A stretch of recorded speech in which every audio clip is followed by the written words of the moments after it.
안녕하세요. 오늘도 갈등하는 당신의 TV 굿바이 갈등의 이현영입니다. 오늘은 선배들, 상사들이 알아두면 좋을 피드백하는 방법에 대해서 이야기를 해볼까 합니다. 일을 하다 보면 선배로서, 팀장으로서 업무적인 피드백을 해야 되는 순간이 있죠. 그런데 이 피드백을 잘한다는 게 사실 쉽지는 않습니다. 그럴 수밖에 없는 것이 이 피드백은 어떤 상황, 업무에 대해서 반응한다는 것인데 그것이 긍정적이든 부정적이든지 당사자 입장에서는 내가 한 무언가에 대해서 평가나 판단으로 받아들여질 수가 있기 때문에 일단 피드백 자체는 매우 편안한 소통의 순간은 아니에요.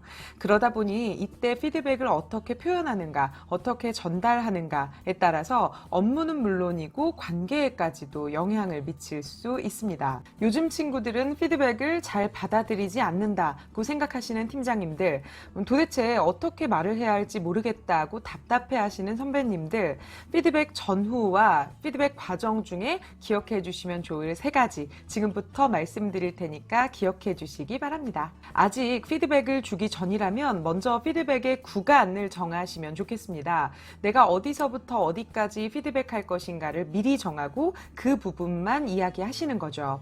말을 하다 보면 나도 모르게 안 해도 될 말, 안 해야 될 말들이 갑자기 튀어나오게 되는 경우가 있어요. 괜한 말을 내뱉고 나서 후회해 본 적이 한 번이라도 있으시다면 꼭 피드백의 구간을 미리 정해두고 이야기하시는 연습을 해보실 필요가 있겠습니다. 그렇다면 이 구간은 어떻게 정해야 하는가? 사실 이것은 이미 정해져 있어요. 이 해당되는 업무 구간만, 그것만 피드백을 주시는 겁니다. 이 A라는 업무에 피드백을 주다가 갑자기 B, C, D까지 이야기를 꺼내게 되는 경우가 있어요. 이번 달 영업계획서를 제출한 것을 보고 피드백을 하다가 갑자기 지난달 영업계획서가 떠오릅니다. 내가 이 이야기는 안 하려고 했는데 말이야. 혹은 내가 지난번에 이런 얘기 안 했지? 라고 하면서 이미 지난 것을 다시 꺼냅니다. 정말 안 하려고 했었던 이야기라면 끝까지 넣어두셔야 합니다. 물론 반복되는 실수, 같은 실수의 경우에는 말을 해줘야죠.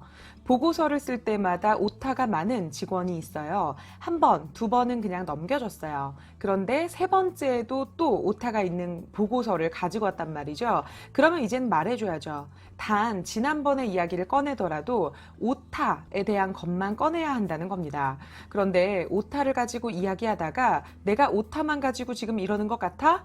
이것도 그렇고 저것도 그렇고 도대체 뭐 하자는 거야? 라고 하면서 다른 문제를 꺼내오게 되면 원래 주려고 했던 피드백은 힘을 잃고 전부 하나의 잔소리로 받아들여질 수 있습니다. 또 매번 오타가 있네. 사람이 일을 그렇게 대충 해서 되겠어? 라고 하면 어떻게 될까요? 물론 일단 오타 낸 사람이 잘못했죠. 특히 두 번, 세 번 같은 실수를 반복한다는 것은 솔직히 상사는 물론이고 동료든 후배든 상대방 입장에서는 짜증날 수 있습니다.